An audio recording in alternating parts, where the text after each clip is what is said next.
Hi everyone, my name is Sydney Dash and I would like to focus on women and feminism, specifically in the PR world. Women have always had to balance between their career, family, and gender stereotypes. In public relations and many other fields, women's ideas are not valued and respected due to discrimination.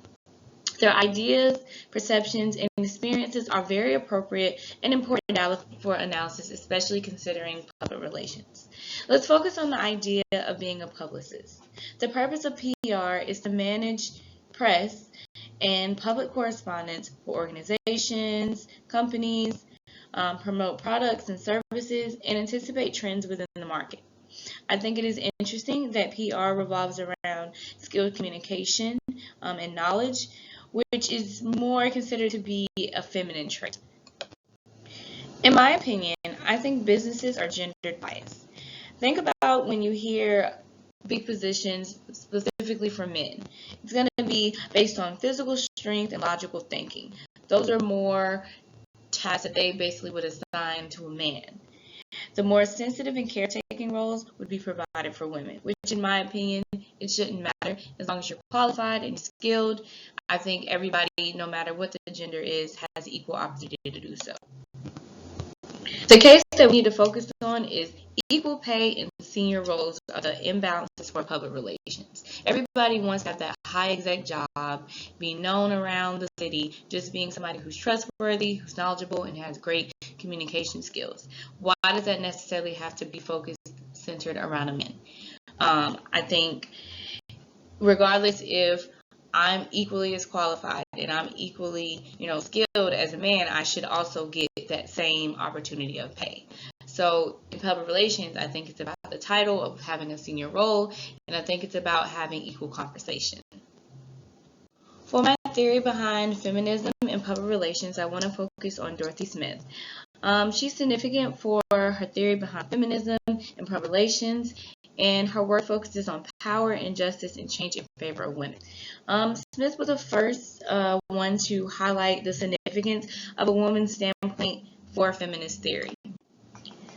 I think this is important because public relations is about a social science, which I think always begins with somebody's standpoint. Think about times where you have wanted somebody to sell you something, or they're marketing, or they're providing an excellent review on a product.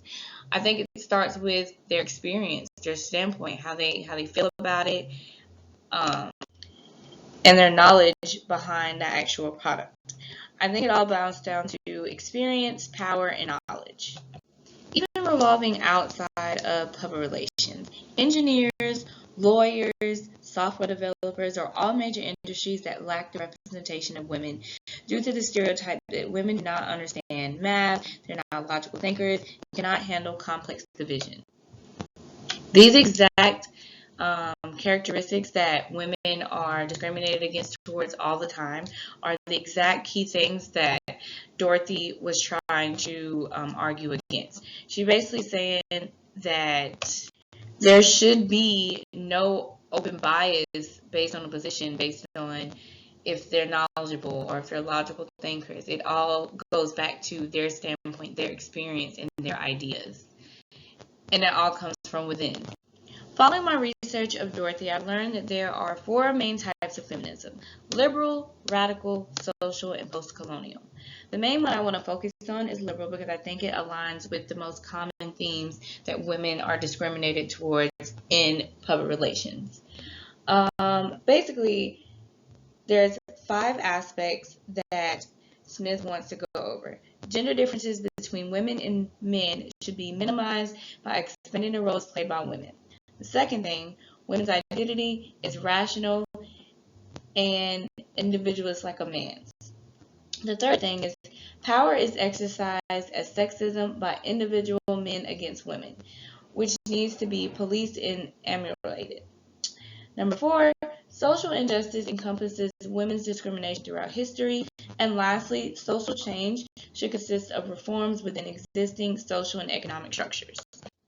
I think the last point that I pointed out about social structures and economic change, that's the thing that we need to be pushing, especially in this generation. There's plenty of movements that go on about women's rights and gender equality, but nobody's really trying to point out the term of feminism. That's always seen as such a negative term. And I think in public relations, it's something that should be pushed. It's something that should be respected, and it's key aspects of understanding that women and men can do the same job. It's based on good writing skills, it's based on great communication skills, and it does boil down to Smith's basic point of a woman's standpoint. And it doesn't have to necessarily be a woman, but their standpoint isn't as valued and respected as if a man would have came out and said the same. Based on Smith's theory behind feminism and public relations, I think there's plenty of solutions to this problem. I don't think this is something that will get fixed overnight, but one of the things I want to do is have an open conversation.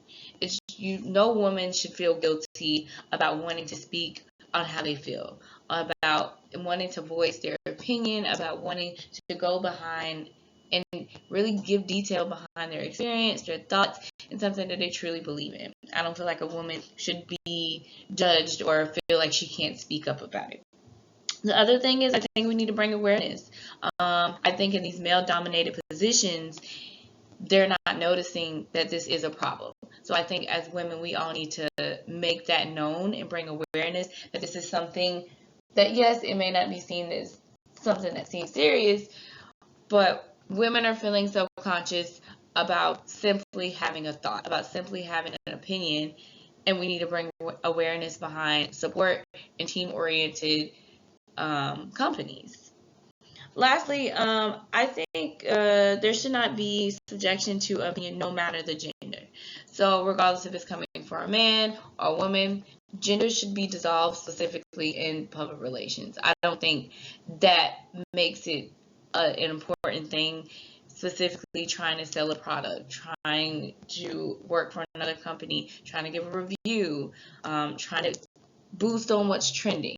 None of that has relations to if it's gender related or not.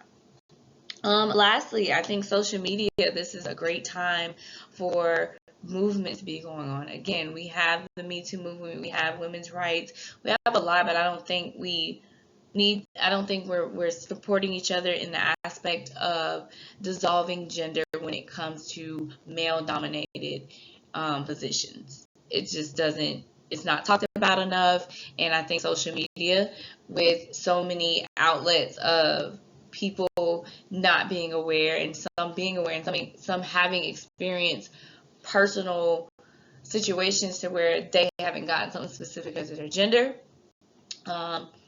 social media can definitely help with that.